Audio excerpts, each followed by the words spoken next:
Hello, everybody. Welcome to the second week of our Lenten small groups. I really hope that all of you had a great time last week as you had your first small group.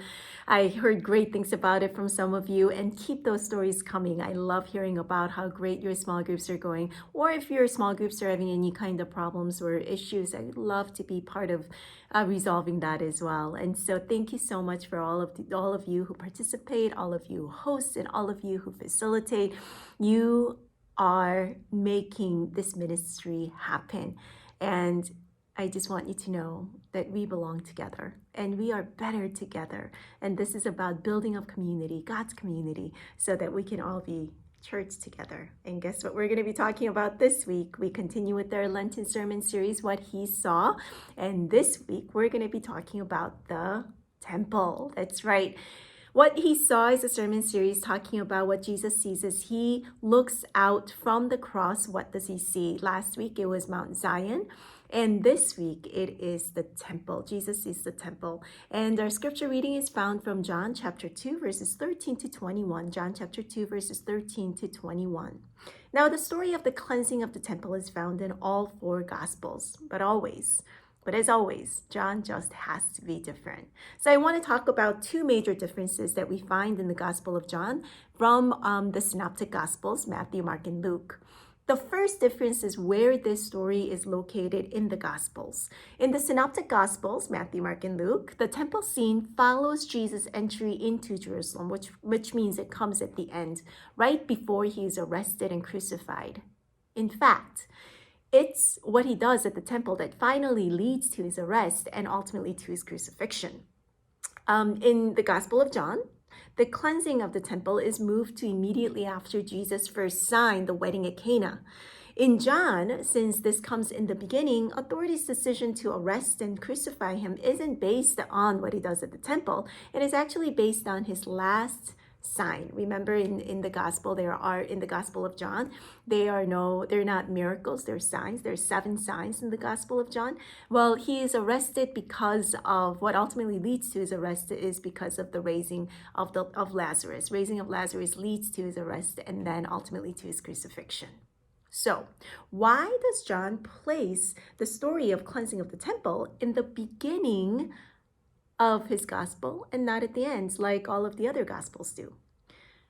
John really wants to establish from early on that Jesus is the temple and the meeting place of God. He doesn't want to wait until the very end. This idea comes out again in his conversation with the Samaritan woman at the well in John chapter 4, when the woman asks where the true place of worship is. And Jesus says that it's not on Mount Gerizim nor Jerusalem. Time is coming when true believers will worship in, that's right, truth and spirit. You see, the location of God is really important in the Gospel of John. That's why it starts with the Word became flesh in John chapter 1. Remember, Word was with God, Word was God, and the Word came and dwelt among us in flesh and blood and moved into our neighborhood. Right? So God has been enfleshed in Jesus, and Jesus is the incarnation of God, not the temple. God, it doesn't dwell in the temple anymore. God dwells in the person of Jesus Christ. This theme is central to John, and therefore the temple story just had to be in the beginning. Second difference is what Jesus says. In the other 3 Gospels, Jesus accuses the people of having turned the temple into a den of robbers, right? However, in the Gospel of John, Jesus says, "Stop making my Father's house a marketplace." Marketplace suggests business transactions. Marketplace is based on selling and buying of items. Jesus says a temple should not be a place of business transactions. But how can the temple not be a marketplace? If they were to continue with the system of offering sacrifices to God to be forgiven, to be cleansed of their sins, animals need to be bought and sold. The temple is in the middle of the city. People who are coming from all over the place won't be able to bring the animals from their farm to this city.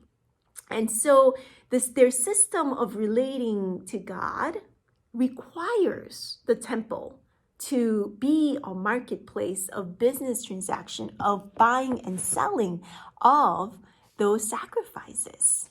And so then, what is Jesus really saying? Could it be that in our text today, Jesus is overturning not just the tables and the money changers and the sellers, but Jesus is overturning the way the Jewish people had been relating to God up to this point?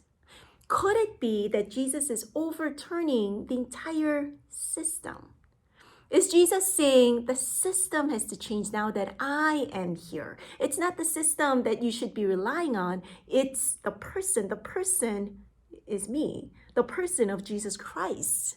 It's no longer the system of transaction, but it's the relationship with Jesus Christ that God desires. After all, it's very clear that when he talks about destroying the temple and raising it up in 3 days, he's really talking about himself, right? His own death and resurrection on the third day. So what does this mean for us as we live through the time of church membership decline, right? All the church memberships declining in all the churches, and the physical closing of church buildings. What does this mean for us? I believe unless we realize pretty early on that the location of God is in Jesus Christ and our relationship with Him, and not in the physical location called this building, Kirk in the Hills, will be lost. Unless we realize that Kirk in the Hills is not a physical building, but a meeting place of God, where people are worshiping God in truth and spirit in the person of Jesus Christ, will be lost. Remember that by the time people are reading the Gospel of John, the temple had been destroyed by the Roman Empire in 70 AD. The temple that's talked about in John 2 that had taken 46 years to build, the temple that Jesus sees as he looks down from the cross, that temple isn't there anymore. The people who were listening and reading John's Gospel around 90 to 100 AD when John was written had to believe that God no longer dwells in a physical temple, but is found in their relationship with the risen Christ. They had to believe that. Otherwise, they'd be lost. As we journey through this Lenten season, let us remember that when God entered our neighborhood in flesh and blood, in the person of Jesus Christ, the entire system had been overturned. It's no longer, God, I'll be good and you bless me. I'll offer you this animal and you make me clean. Jesus says that system does not work anymore. And maybe the way we think about the temple, the way we think about the church also needs to be overturned. I love what one of our members said to me the other day. She said, I came to the Kirk because of the building. I stayed because of the people. Our true temple is in the relationship we have with Jesus Christ. Our true church is the relationships we have with the people both inside and outside this building. Our true place of worship is wherever the believers worship in truth and spirit. What do you see when you look out at the church? Do you see a bunch of do's and don'ts, rituals, doctrines, dogmas, a beautiful building?